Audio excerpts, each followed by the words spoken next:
Mănăstirea Moren se află în comuna Deleni, județul Vaslui. Sfântul așezământ datează din prima jumătate a secolului al XVI-lea, fiind ctitorit de slugerul Lupan Buznea, în timpul domnitorului Petru Rareș.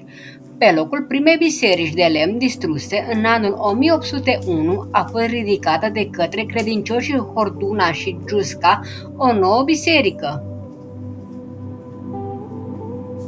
Existența sa este amintită pentru prima oară într-un document din 1546. Prin 1853 se ridică o altă biserică tot din lemn și astfel vechea mănăstire a lui Lupan devine mănăstirea Moren.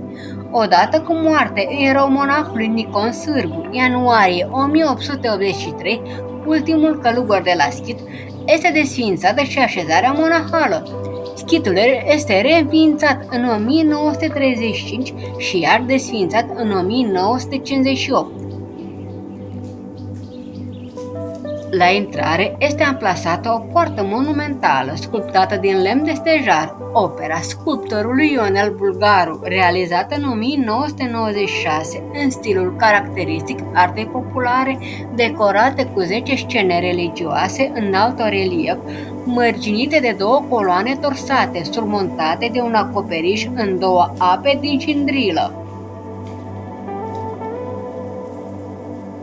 În incinta mănăstirii există și un muzeu care reunește obiecte de artă religioasă și obiecte arheologice. În colecțiile muzeului sunt expuse un clopot de la Biserica Veche, un triptic, o troiță în miniatură, cununii, candele și potire de argint, sfeșnice, un chivot, un cuțit de împărtășanie cu cucea decupată, un epitrahil cu fir de argint, baderniță, mânecuțe, brâu metanier, cărți din secolele al XVIII-lea și al XIX-lea. Printre obiectele arheologice descoperite în zona mănăstirii se regăsesc unelte din silex din paleolitic, unelte din leolitic, cultura cucuteni, obiecte din ceramică, monede de argint și bronz.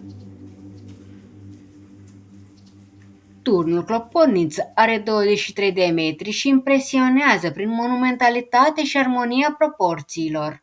În 1990, prin binecuvântarea Pie Septimie, episcopul Romanului și Hușilor, s-a reînființat mănăstirea Moren, fiind trimis stareț ieromonahie Meletie Mercaș.